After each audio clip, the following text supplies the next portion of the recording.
The sun had barely risen over Fort Monroe, a small, tight-knit military base on the edge of Virginia's coast. The morning fog clung stubbornly to the tarmac and the edges of the training fields, blurring the lines between buildings and trees. In that quiet, almost serene light, Sergeant Emily Carter adjusted the strap of her medical bag and checked the contents for the third time. Bandages, antiseptic, trauma kits, everything in its proper place. Emily had joined the Army 5 years ago, determined to serve, to make a difference. But being a female soldier, even in a medical role, carried its own invisible weight. She wasn't a grunt. She wasn't a sniper or a heavy weapons expert. She was just the medic, and too often that meant invisible. She could hear it in the whispers of her own unit, in the half-jokes tossed her way. "You bringing your doctor bag again, Doc?" laughed Corporal Hayes as he slung his rifle over his shoulder. Emily forced a smile, keeping her focus. She had learned long ago that arguing only made things worse. In this unit, toughness was measured in rounds fired, miles marched, and enemies taken down, not in stabilizing a bleeding comrade or keeping a unit alive when chaos struck. Some of us actually care about keeping each other alive. Emily had tried once, during a field exercise, only to be met with smirks and murmured laughter behind her back. "Yeah, keep everyone alive, while the real soldiers do the fighting," someone muttered under his breath. Emily shook it off. She had always known her value wouldn't be recognized immediately. She had joined the Army to serve, not to earn compliments. But still, the sting of dismissal was constant. The briefing that morning was quick. The unit was scheduled for a routine patrol near the small town of Blackwater, just outside the base perimeter. Intelligence suggested a minor insurgent activity, nothing major, but the base preferred to err on the side of caution. Emily listened carefully, noting the routes, the units assigned, and the expected dangers. She reviewed her medic kit again, ensuring she had extra bandages and IVs. When they moved out, Emily fell in line behind the combat squad, helmet strapped tightly, eyes scanning the tree line. She walked in silence, but inside tension knotted her stomach. This was a route they had walked a dozen times. Danger shouldn't be here, not this time. But deep down, Emily knew that in war, predictability was an illusion. They entered the town just as the sunlight broke through the mist, glinting off broken windows and empty streets. The place had been abandoned by most civilians when reports of conflict had started circulating, leaving the squad to navigate eerily quiet streets, broken signs, and the occasional overturned car. Emily's senses were on high alert. She adjusted her pace, keeping her medic bag ready. "Stay sharp," the platoon leader barked. Emily nodded, gripping her bag strap. They had barely made it halfway down Main Street when the first shot rang out. It wasn't a warning shot, it was precise, aimed, and deadly. One of the soldiers in front of Emily went down instantly, blood blossoming across his uniform. Chaos erupted. The squad dove for cover, returning fire blindly toward the unseen shooters. Emily's heart pounded in her chest as she dropped behind a crumbling wall. She scanned the street. Windows rattled, the smell of gunpowder stung her nose, and the enemy had the advantage. The platoon leader shouted orders, but the reality was harsh. They were outnumbered and caught off guard. Emily's first instinct kicked in. She crawled toward the nearest wounded soldier, ignoring the bullets that whizzed past. Her hands worked quickly, stabilizing him, applying pressure to the wound, whispering words of encouragement. "You're going to be okay. Just hold on. Emily, get back!" One of the riflemen shouted, frustration in his voice. "I can't," she snapped, eyes wide with determination. "He's going to bleed out." The firefight raged around her, but Emily was focused entirely on saving lives. She worked quickly, pulling out a tourniquet, wrapping it around the soldier's leg and checking his pulse. She could hear shouts behind her. The unit was trying to regroup to figure out how to escape the kill zone. But Emily's world had narrowed to the soldier at her feet. Then another explosion shook the street. A building nearby erupted in flames, sending a shockwave through the soldiers. Emily was thrown against the wall, her helmet hitting concrete, but she scrambled back to her feet. When she looked up, her blood ran cold. The platoon leader and several of the riflemen had been hit. The squad was fragmented, scattered, some pinned behind debris, others lying motionless. And the enemy? They were advancing, taking advantage of the chaos. Emily's mind raced. She had never been trained as a combat soldier in the sense of taking down targets, not like the others.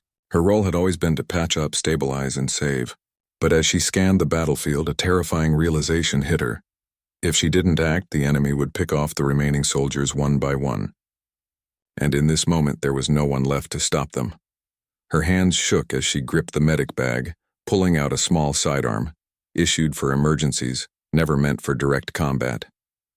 She had barely fired it before, but now with her squad faltering, she had no choice. Emily took a deep breath, trying to calm her racing heartbeat. This was the moment that would define her. She wasn't just the medic anymore. She was the only shot left. Her training, her instincts, everything she had learned over years of preparation came together in that instant. She peeked out from behind the wall, aimed carefully, and fired. The first enemy combatant dropped, then another. Bullets ripped through the air, and Emily moved with a fluidity she hadn't known she possessed. Each shot counted. There was no room for hesitation. And just as quickly, the realization settled in. She wasn't just defending herself or her team. She was protecting every life she could reach, every soldier who had underestimated her, every comrade who had doubted her abilities. For the first time, Emily felt the weight of her role shift. She wasn't just the medic anymore. She was the lifeline, the shield, the last defense against total annihilation. But the firefight was far from over, and the enemy seemed endless. Emily ducked behind a burning car, assessing her dwindling ammunition, her mind racing through tactical maneuvers she had only ever read about. Sweat and grime coated her face, but she refused to back down. She had a mission now, one that went beyond medkits and bandages, survival, defense, and proving to everyone, including herself, that bravery came in many forms. The streets of Blackwater had become a crucible, and Emily Carter was about to find out if being just the medic was a label that could survive the firestorm, or if she was destined to redefine it entirely. The streets of Blackwater were no longer quiet. Smoke curled into the gray morning sky, twisting around broken streetlights and shattered windows. Emily's ears rang from the gunfire, the explosions, the screams of her comrades. Each heartbeat felt like a countdown, reminding her how quickly life could slip away. She had stabilized one soldier, saved another, but the enemy's fire was relentless, and every passing second brought new dangers. Emily pressed herself against the burning husk of a delivery van, trying to catch her breath. Her sidearm was warm in her hands, the recoil already leaving marks on her palms. She had never imagined herself in a situation like this, not in training, not in simulations, not even in nightmares. And yet here she was, alone, surrounded by chaos, holding the thin line between survival and death. She peeked around the corner. Movement, too fast, too precise, indicated more enemy soldiers advancing from the alleyway to her left. Emily's stomach twisted. Her squad had been cut down quickly. She could only see 3 of them still moving, pinned behind debris, their weapons fumbling as they tried to aim. Some were shouting her name, urging her to fall back, but the sound barely reached her over the roar of the firefight. "Emily, you have to move!" One of the soldiers screamed. "I can't leave them!" she yelled back, her voice hoarse but firm. She had learned early in the army that hesitation could be fatal. But now, hesitation meant more than her own life. It meant her team. Every life she saved now could tip the balance.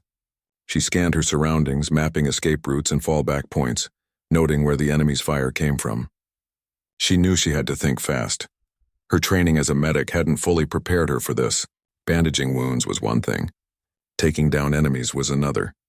But Emily realized that in moments like this, courage wasn't about what you were trained for. It was about what you had to do. And she had no choice. Emily crawled toward a fallen soldier. He was barely conscious, blood trickling down his temple. She assessed his injuries quickly, applying pressure and stabilizing him as best she could in the middle of a war zone. Every movement felt precarious. One wrong step could mean a bullet through her chest, and then she heard it. The distinct sound of footsteps behind her, slower, careful, calculating. Emily froze, trying to locate the source. She was vulnerable, her back exposed. The enemy had realized she was isolated. "Come on, Carter. Just give up." A voice taunted from somewhere above, sharp and cold. Emily's stomach knotted, but she refused to panic. She couldn't. She had a responsibility now, not just to herself, but to every soldier depending on her. Taking a deep breath, she rolled behind a low wall, sighted her target, and fired. One shot. The enemy soldier went down. The taste of adrenaline was bitter on her tongue, but she didn't pause. Another movement, a shadow against the sunlit wall, and Emily's instincts kicked in again. She fired, then dove, then fired again. Her body moved on instinct now, faster than her thoughts. Every shot counted.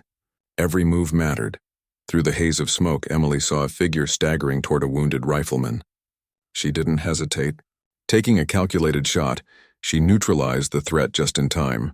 The rifleman looked at her, eyes wide, as though seeing her for the first time. You saved me," he managed to choke out. Emily didn't have time to answer.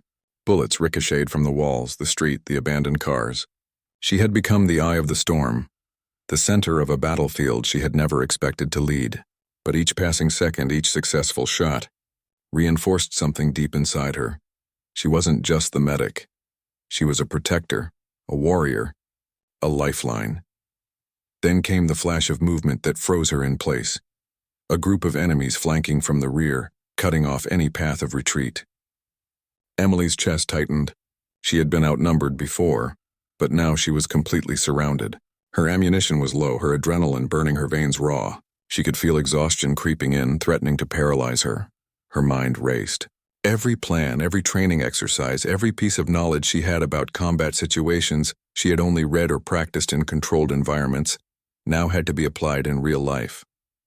She had no choice but to improvise. Emily noticed a narrow alley to her right. It was covered in shadows, partially blocked by debris, but it was the only chance. She could use it to funnel the enemy into a choke point, using her small sidearm to take down as many as possible before reinforcements arrived. Her heartbeat pounded like a drum, but she kept her breathing steady. She sprinted, hugging the walls, ducking behind overturned trash bins, firing when the opportunity arose. One by one, the enemies fell, unable to keep up with her relentless precision and determination. Emily was not only surviving, she was turning the ambush into a battlefield she could control, turning fear into calculated courage. And yet, the cost was visible. The streets were littered with the fallen, both friend and foe. The cries of pain, the ringing of gunfire, the smell of smoke and blood. It was overwhelming. Emily felt a wave of sorrow, but she pushed it down. There was no time for grief now. There was only survival. Finally, she reached a small alley that led to an abandoned storefront. She ducked behind a broken counter, catching her breath, adrenaline still coursing through her veins. Her hands shook as she checked her ammunition. She was down to her last few rounds, and then she heard it. A whisper of movement from above, footsteps on the roof. Emily's eyes widened. Another enemy, a sniper? She couldn't risk exposure. She climbed onto a nearby dumpster, using the high vantage point to survey the area. What she saw made her stomach drop. A squad of enemies had regrouped, their formation tight, ready to push forward again. But they weren't expecting what came next. Emily's eyes scanned the surroundings for anything she could use. Her gaze landed on a stack of crates along the side of the alley. With careful precision, she nudged them over, creating a makeshift barricade. It wouldn't hold forever, but it would buy her time. She positioned herself behind it, sidearm ready, finger on the trigger. Emily felt a strange calm settle over her. She was exhausted, terrified, and yet more alive than she had ever been. Every moment she had been underestimated, mocked, dismissed, it had all led to this. The army had trained her for medic's duties, but life had thrown her into a scenario that demanded something more.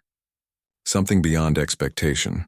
From that vantage point, Emily began picking off the advancing enemies one by one, each shot precise, deliberate, and necessary. Her hands steadied, her eyes narrowed. She was no longer reacting, she was leading the fight. And with each enemy down, the survivors faltered. Giving her the advantage, Emily Carter, the soldier who had been mocked, underestimated, and written off as just the medic, had become the one holding the line. And yet, deep down, she knew the battle wasn't over. Reinforcements were hours away. Supplies were low. Every decision from this point on could mean life or death, not just for her, but for the remaining members of her squad who were still pinned down. The twist was clear to her now. She couldn't just survive. She had to lead, to protect, to turn what had started as an ambush into a victory, and somehow she knew that once this day was over, no one would ever underestimate Emily Carter again. Emily crouched behind the makeshift barricade, every muscle in her body trembling with exhaustion, her lungs burning as she fought to keep calm. Smoke and dust mingled in the air, making it hard to breathe, but her eyes were sharp, scanning the chaotic street below. She had already lost count of how many enemies she had taken down, But the number didn't matter. What mattered was survival, hers and her squad's.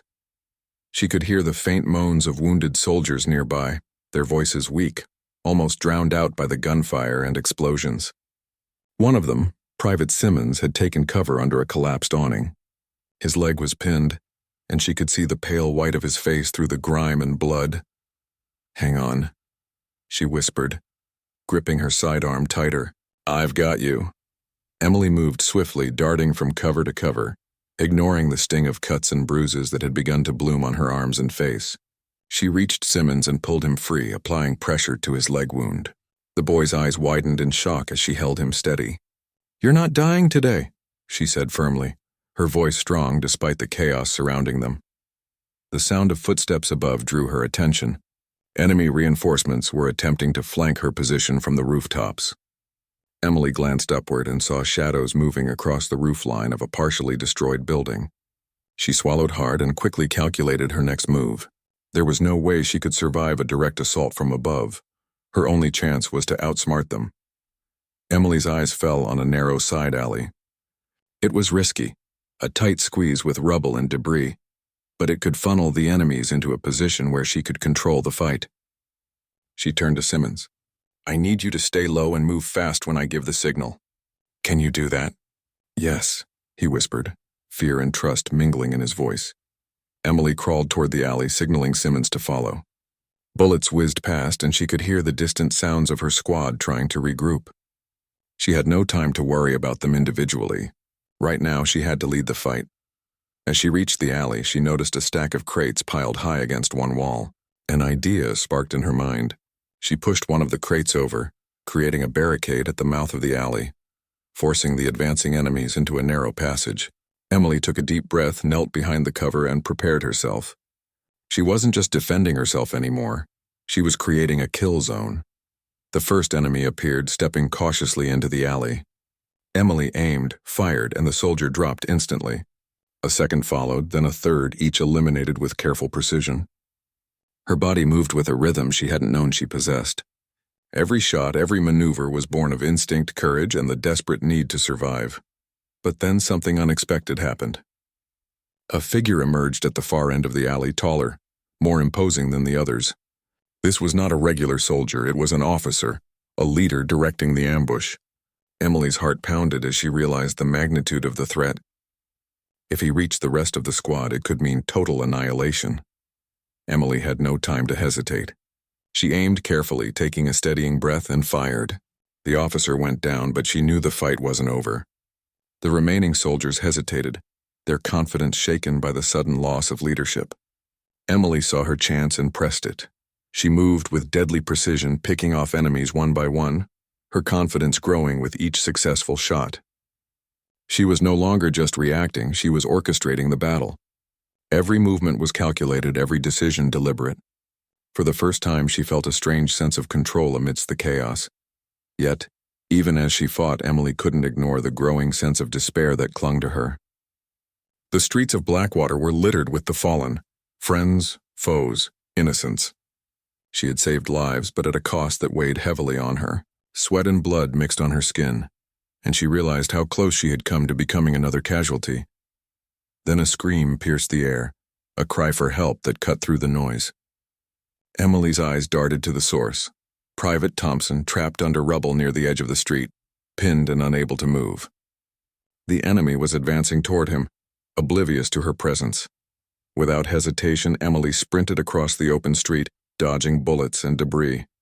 She reached Thompson, lifted the heavy rubble with all her strength, and dragged him to safety behind a low wall. He was shaking, terrified but alive.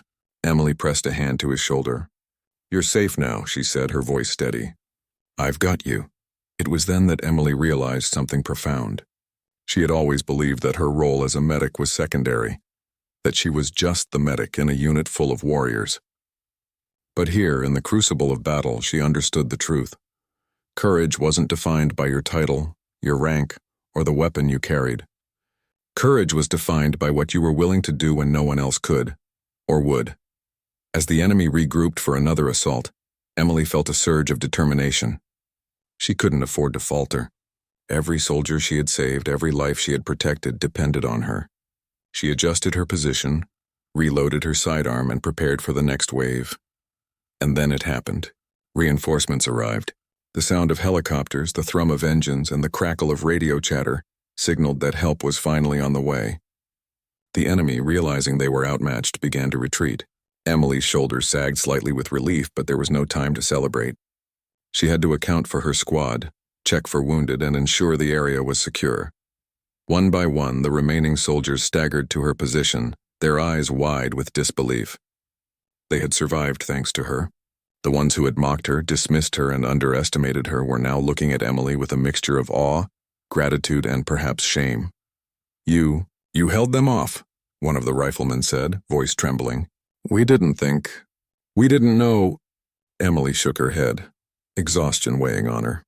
"I didn't think about what anyone else believed," she said softly. "I just did what had to be done." As medics and reinforcements moved in, Emily helped stabilize the wounded, applying her skills where they were needed most. She was still a medic, but now she was so much more. She had led, protected, and fought when the odds were stacked against her. And in that moment, Emily Carter knew that her role, her courage, and her determination had rewritten the story. She wasn't just the medic. She was the hero, the lifeline, the one who had turned an ambush into a battle they could survive. But deep down, she also knew that the battle wasn't just about survival. It was about respect, recognition, and proving to everyone, including herself, that bravery came in many forms. The streets of Blackwater were scarred, but so was Emily's understanding of herself. She had faced death, fear, and doubt head-on, and had emerged not just unbroken but stronger, wiser, and undeniably formidable. The aftermath of the ambush left Blackwater eerily silent, a stark contrast to the chaos that had consumed it hours earlier. Smoke still curled from the burning buildings, the acrid scent of gunpowder hung heavy in the air, and scattered debris crunched under every careful step. Emily Carter moved slowly through the street, her boots scuffing over broken glass, her eyes scanning for any sign of survivors. Her body ached, her uniform torn and caked with dirt, blood, and sweat. Yet despite the exhaustion, she felt an undeniable surge of resolve. She had survived. She had led. She had protected her squad when no one else could. Around her, soldiers were beginning to regroup, tending to the wounded and gathering the fallen. Some of the riflemen who had once mocked her now stood silently, eyes fixed on her with a mix of awe and respect. Emily didn't look for recognition. She had never needed it. She had done what had to be done, not for praise, but because lives depended on her actions. "Sergeant Carter," the platoon leader said, approaching carefully, his voice heavy with emotion. I underestimated you. I didn't see what you're capable of. You saved us, all of us." Emily nodded, swallowing the lump in her throat. "I just did my job," she said quietly, though she knew it was far more than that. She had been the line between life and death, the person who had refused to let fear dictate the outcome. Her eyes drifted to the horizon, where helicopters hummed as they carried reinforcements and medics to secure the area. She had expected relief, but what came instead was an overwhelming sense of reflection. The battlefield had been cruel, exposing every weakness, every doubt. And yet it had also revealed something profoundly true. Courage didn't always look like muscle, medals, or guns. Sometimes courage was the quiet determination to act when no one else could. Sometimes courage was a woman in a medic's uniform standing alone against impossible odds. Emily crouched beside Private Simmons, still trembling but alive, and applied a final bandage to his arm. His eyes shone with gratitude, and he whispered, "Thank you for everything." "You don't have to thank me," she said, brushing a hand over his shoulder. "You just need to live." Word of the ambush spread quickly. Back at the base, higher command debriefed her squad, commended the survivors, and began piecing together the enemy's plan. Emily's actions were documented, her courage highlighted. Yet even as reports praised her heroism, she remained grounded, aware that her mission wasn't over. Not yet. Over the next few days, Emily walked through Blackwater, helping medics stabilize the remaining injured, coordinating supplies, and ensuring that her squad had what they needed. Each interaction reminded her of the lives she had touched, the lives she had saved, and the respect she had finally earned. But more than that, it reminded her of the misconception she had carried with her for years, that being a medic was secondary, that she was less capable because her role didn't involve leading charges or firing rifles in the front line. Emily knew now that every role mattered. Every life mattered, and sometimes being underestimated became the greatest advantage. The enemy had dismissed her, her own squad had doubted her, but she had used that doubt, that invisibility, to her advantage. She had become the last line of defense, the unexpected force that turned the tide of a deadly ambush. One afternoon, as she was helping load supplies into a medical transport, one of the young soldiers who had laughed at her early in their training approached, head down. "Emily," he said hesitantly, I was wrong. I shouldn't have doubted you. You saved us all." "I don't know what I was thinking." Emily looked at him, tired but unwavering, and smiled faintly. "It's not about proving them wrong," she said. "It's about doing what's right no matter who believes in you." Her words lingered in the air, not as a lecture but as truth. The young soldier nodded, understanding more than words could convey. By the end of the week, the base held a small ceremony, honoring the surviving soldiers and acknowledging Emily's heroism. The medals and commendations were nice, she thought, but the true reward was the knowledge that she had faced death, fear, and doubt, and emerged victorious. She had redefined what it meant to be just a medic. She had proven that strength wasn't measured in who carried the biggest gun or who led the most charges. It was measured in courage, sacrifice, and the relentless refusal to give up. As Emily stood on the parade ground, watching her squad march past, she felt a sense of fulfillment unlike anything she had known. The young soldiers who had once mocked her now walked with respect, heads high, inspired by her example. Her fellow medics looked at her differently, seeing not just a comrade but a leader. And somewhere deep inside, Emily smiled at the thought that the battlefield had shown the world what she already knew, that bravery had no gender, no rank, and no title. Weeks later, Emily returned to her daily duties, tending to the wounded, training new recruits, and preparing for the next mission. But Blackwater had changed her. She walked with a quiet confidence, a deep understanding of herself and her capabilities. She knew she could handle any challenge, face any threat, and survive even when the odds were stacked impossibly high. And the twist, the satisfaction that made her story unforgettable, came when the soldiers who had doubted her most approached her privately, shaking her hand, tears in their eyes. "We owe you our lives," they said. Emily only nodded. No words could capture the weight of what she had done. She didn't need accolades or praise. She had already won the most important victory, proving to herself and to everyone else that courage, determination, and heart could change the outcome of even the deadliest ambush. Emily Carter, the woman who had been underestimated, dismissed and mocked, was no longer just a medic. She was a hero, a warrior in her own right, and the living proof that bravery could come from the most unexpected places. As she looked toward the horizon, the sun breaking through the clouds, she whispered softly to herself, "Never underestimate the heart of someone determined to save lives. Not ever." And with that, Emily stepped forward, ready for whatever came next, her legacy already secured, not in medals, but in courage, in survival, and in the lives she had touched.